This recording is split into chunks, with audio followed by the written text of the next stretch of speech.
So Super Mario 64 released back in 1996 as a launch title for the Nintendo 64, and it was pretty similar to other Mario games in their respective goals and their missions and how the game played out. It was just a bigger, better way to play the game, as most people would say who got it back in the day.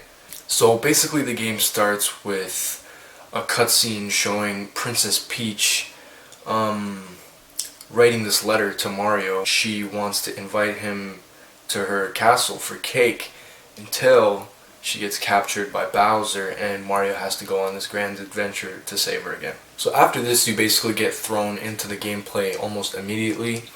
You have this pretty average size overworld that you can explore. You can basically just learn the controls because 3D was very new, and for some people it was the first 3D game they've ever played. You could just master the controls, look around, have basically a feel for the game before you actually go into the levels. And the game is very well paced.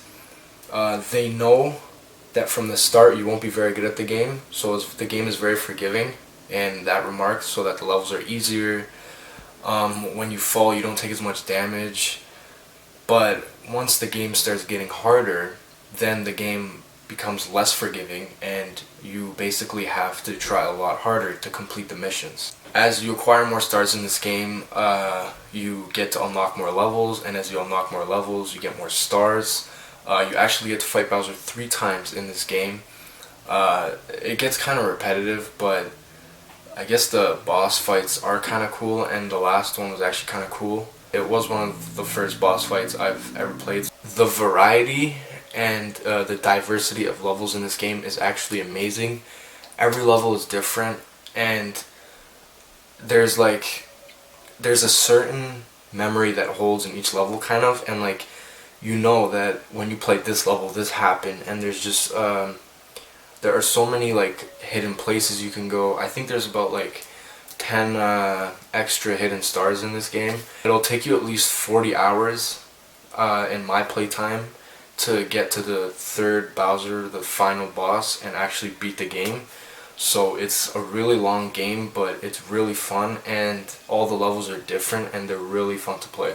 I'm not going to judge this game on graphics since it literally did come out like 20 years ago, but for the time, I wasn't born, but for the time, I've played other N64 games, and Super Mario 64 is like one of the most graphically enhanced N64 games at the time, especially for a cartridge game.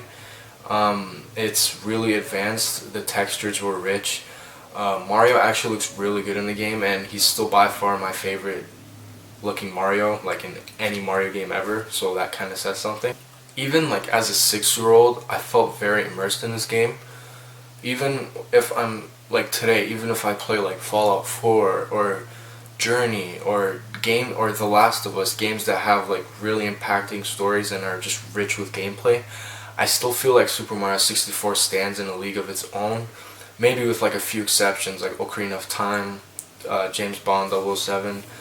Maybe those games can go in that category, but I feel like Super Mario 64 goes above and beyond, and there's a lot of replay value in this game.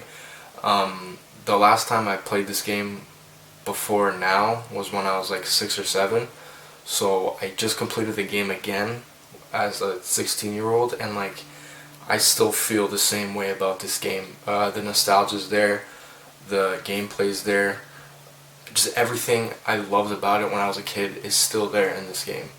The camera in this game is pretty bad most of the time, although you can change it, sliding it with one control, just sliding the camera angle. It's not very fluid, and it doesn't help very much. I mean, it helps a little bit, but like you can't really change it properly to the way that you want it, just because of how the N64 was probably set up at the time. When you're in like a condensed tight spot, it's really hard to change the angle because the camera is just so close up in your face, and sometimes you can't even see the character, so you're just kind of like left clueless on what to do, and sometimes you can even like die and lose in the level because the camera wasn't placed properly. The gameplay in this game still does feel like really new, even now it's just like really fun to like stomp on Goombas or just do that weird like jumping thing that Mario does. And replaying all the levels just feels really good, and I can literally remember myself playing it when I was like 6 and 7, and it's just really refreshing. Like the gameplay I've never seen in a game like this ever. It's just so fun. It's really immersive as well, and it gives you a lot of space to explore, which I really like as well. But that does get kind of annoying sometimes because you want like a kind of like tighter level, but it'll be a really open level and it'll take like longer to finish. But other than that, I have no complaints about the levels. I think they were like really well made, and they were really good, and I'm really happy with the level designs in this game.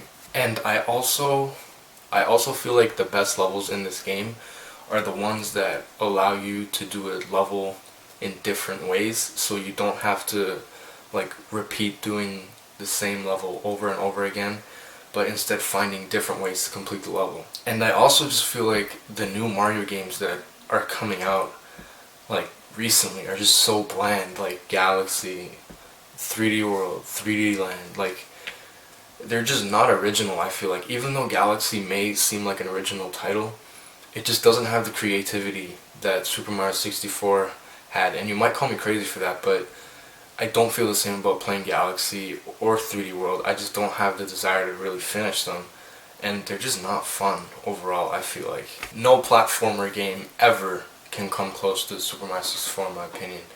That was set at the top, and it stayed at the top. Nothing will ever get near it, ever. There are actually a lot of graphical glitches in this game, but most of them are pretty funny, and it doesn't really get into the way of gameplay. For some people it might, but I just really laugh at them, and that's really all there is to the graphical glitches. Also, the music in this game is excellent. It fits the level you're playing, and it just stays in your head because they're actually good songs. Some songs in this game do kind of put you in a drowsy state because they're really slow, so I feel like Nintendo could have adjusted that just a little bit better.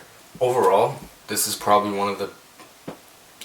the best game ever made, and it's definitely a must play for anybody. Like, even if you can't actually find the game, ask me and I might lend it to you, probably not. Or you can just you can get the game somewhere else and just play it.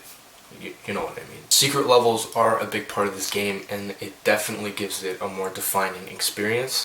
The music is great, controls could have a little bit of fixing, but the game does actually make up for it for how well it's actually done. This is by far a masterpiece and will go on for generations, I feel like, and it's definitely a 10 out of 10 for me, no question. Anyways, if you guys did enjoy the video and you want to see more, please like, comment, subscribe, do whatever. Thank you for watching.